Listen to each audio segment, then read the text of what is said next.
ඉතින් ඔන්න මුලදීම කිව්වා වගේ මේ channel එක ඇවිදින තැන්වල වීඩියෝ දාන එකක් විතරක් නෙවෙයි. එහෙම ඇවිදිනකොට වැදගත් වෙන පොඩි දේවල් ගැනත් කියනවා. travel කරන්න ආස ඔයාලා දිගටම අපිත් එක්ක හිටියොත් ඒ වගේ වැඩි නොහිතන ඒත් වැදගත් වෙන තොරතුරු ගොඩක් දැනගන්නත් ඔයාලට පුළුවන්. ඉතින් අද මම හිතුවා ඔයාලට කියලා දෙන්න travel කරද්දී අපිට අවශ්‍ය වුණොත් Uber හරි Pick Me හරි මගේ ටැක්සි එකක් ලේසියෙන්ම ගෙන්න ගන්න පුළුවන් විදියක් ගැන ඔයාලට කියන්න. ඇත්තටම ගොඩක් අය මේවා ගැන දන්නවා. නොදන්න අයත් ඇතිනේ. හැබැයි මේ සේවාවන් ලබා ගන්න පුළුවන් ප්‍රධාන නගර ආශ්‍රිතව විතරයි.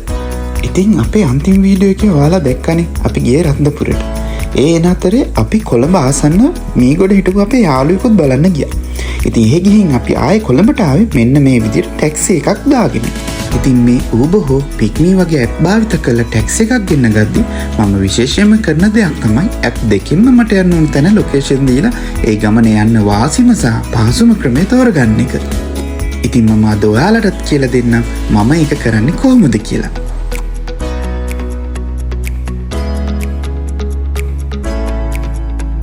ඉතින් මම මුලින්ම වීඩියෝ එකේ පෙන්නනවා වගේ Pick Me app එක ඕපන් කරනවා. ඊට පස්සේ ඒකේ තියෙනවා rides කියලා ටැබ් එක. ඒක ක්ලික් කරාම ඔයාලට පේනවා වගේ ඔයාලට select කරන්න එනවා ඔයාගේ pickup location එක. ඉතින් අපි එතනට දැන් මම pickup location එක විදිහට මීගොඩ කියලා type කරනවා. ඊට පස්සේ මම යනවා drop කියන තැන. ඒ කියන්නේ කොහෙටද මම යන්න ඕනේ කියලා. මම දැන් යන්න හදන්නේ කොළඹ ස්ටේෂන් එකට නිසා මම එතන type කරනවා කොළඹ Fort Station කියලා. එහෙම කරලා එන්ටර් කරාම අපිට දැන් පෙන්නනවා මට යන වියදම. හැබැයි මම කලින් කිව්වා වගේ මම මේකේ විතරක් නෙමෙයි මම අනිත් ඇප් එකෙනුත් මට යන වියදම කම්පෙයාර් කරලා බලන්න ඕනේ. ඒකට අපි දැන් මේක මෙහෙම ගාන බලාගෙන අපි යනවා ආයේ Uber app එකට. ඔන්න අපි Uber app එකත් ඕපන් කරලා අර විදිහටම අපේ යන්න ඕනේ තැනයි ඉන්න තැනයි විස්තර ටික එන්ටර් කරනවා. එන්ටර් කරලා බලනවා මට ඒ ගමනම යන්න Uber එකෙන් කීයක් වියදම් වෙනවද කියලා. එතෙන්දී ඔයාලට පේනවා ඇති මට ඒ ගමන යන්න Pick Me එකට වැඩිය අඩු ගාණක් තමයි Uber එකෙන් පෙන්නන්නේ. ඒ වගේම මට Uber එකේ පෙන්නනවා ළඟපාත වාහන තියෙන ප්‍රමාණය. ඉතින් හිතේදී මම තීරණය කරනවා යන්න තියෙන දුර වැඩි නිසාත් සුව පහසුව යන්න පුළුවන් නිසාත් මෙතනින් කාර් එකක් තෝරගන්න මගේ ගමන යන්න. මොකද මට ඊට වැඩි අඩු මුදලක ත්‍රිවිල් එකේ යන්න පුළුවන් වුණාට මුදලට වඩා සුව පහසුව ගැන හිතලා මම මේ වෙලාවේ කාර් එක තෝරගත්තා. මෙතෙන්දී අපි තව බලන්න ඕන වැදගත් දෙයක් තමයි මේ තෝරගන්නකොට ළඟපාත වාහන කීයක් තියෙනවද කියලා.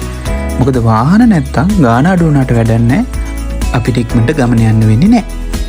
ඒ නිසා ටැක්සි එකක් දාගන්නකොට කොයි ඇප් එකෙන් වුණත් ඒ විස්තරෙත් බලන එක ඉතා වැදගත්. ඔන්න ඉතින් මම කාර් එක select කරාට පස්සේ දැන් එනවා මගේ pickup location එක confirm කරන්න කියලා. ඉතින් මගේ pickup location එක මීගොඩ හින්දා මම ඒක confirm කරනවා. ඊට පස්සේ app එකෙන් ළඟම ඉන්න rider කෙනෙක්ව request කරනවා. ඔන්න එතකොට මගේ rider කෙනෙක් මට connect වුණා. ඒ rider ඉතින් විනාඩි 10ක් වගේ යනකොට මම හිටපු තැනට ආවට පස්සේ Uber එකෙන් මට එන කෝඩ් එක මම එයාට කිව්වහම අපි ගමන ආරම්භ කළා. ඉතින් ගමන ආරම්භ කරාට පස්සේ ඔන්න මට පෙන්නනවා ඒ ගමනට යන වෙලාව, මගේ සම්පූර්ණ ගාස්තුව, ඊට පස්සේ මගේ ආපු රයිඩර්ගේ විස්තර, එයාගේ වාහනේ මොකද්ද, රයිඩර්ගේ නම, ඒ වගේ විස්තර ගොඩක් අපිට පෙන්නනවා. ඒ හැම තොරතුරක් එක්කම ඔයාලට තේරෙනවා ඇති නන්නා දුන්න පැත්තකට ගිහිල්ලා වුණත් අපිට මේ විදිහට ගියාම දුර පාරකින් ගෙනිහිල්ලා වැඩිපුර ගාණක් ගනී වගේ කාරණාවට බය වෙන්න ඕනෙත් නෑ. ඉතින් මේ වගේ අලුත් වීඩියෝ එකකින් ආයෙත් දවසක හමු වෙමු.